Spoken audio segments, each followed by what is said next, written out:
اللہ کے نام سے جو نہایت مہربان اور بے حد رحم والا ہے۔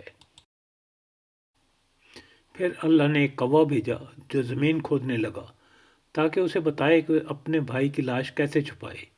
یہ دیکھ کر وہ بولا، افسوس مجھ پر، میں اس کوے جیسا بھی نہ ہوا کہ اپنے بھائی کی لاش چھپانے کی تدبیر نکال لیتا۔ اس کے بعد وہ اپنے کیے پر بہت پچھتایا۔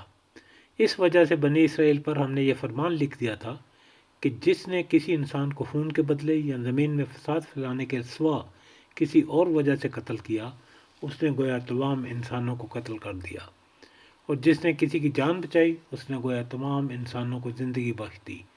مگر ان کا حال یہ ہے کہ ہمارے رسول پے در پے ان کے پاس کھلی کھلی ہدایات لے کر آئے، پھر بھی ان میں سے بکثرت لوگ زمین میں زیادتیاں کرنے والے ہیں۔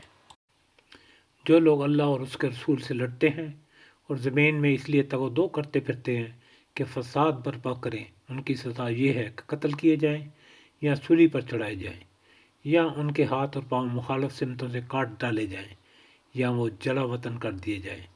یہ ذلت اور رسوائی تو ان کے لیے دنیا میں ہے، اور آخرت میں ان کے لیے اس سے بڑی سزا ہے۔ مگر جو لوگ توبہ کر لیں قبل اس کے کہ تم ان پر قابو پاؤ، تمہیں معلوم ہونا چاہیے کہ اللہ معاف کرنے والا اور رحم فرمانے والا ہے۔